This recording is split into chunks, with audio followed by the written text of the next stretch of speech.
এই লড়াইয়ে জিততে হবে। চলবে না, চলবে না, হবে না দেশের ভিতরে বিশৃঙ্খলা। হুঁশিয়ার, সাবধান। দর্শক, যেমনটি এই মুহূর্তে আমরা একেবারে দেখার চেষ্টা করছি, এই মুহূর্তে যেমনটি আওয়ামী লীগের যে কার্যক্রম, দেশের ভিতরে যে অরাজকতা সৃষ্টি করা, সেই অরাজকতার বিরুদ্ধে মূলত এই মুহূর্তে বিএনপি নেতাকর্মীরা মূলত স্লোগান তুলছেন ঠিক আওয়ামী লীগের কেন্দ্রীয় কার্যালয়ের নিকট থেকে। আমরা যেমনটি এই মুহূর্তে দেখানোর চেষ্টা করছি সরাসরি।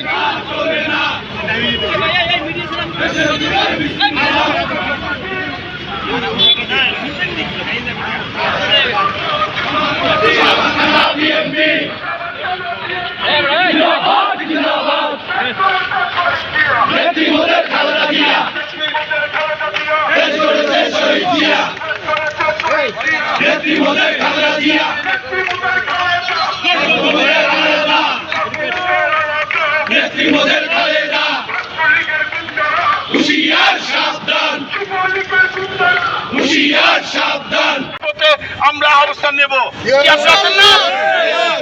সংগ্রামী সাথী বন্ধুগণ, আমরা এখানে দীর্ঘক্ষণ এখানে অবস্থান নেব।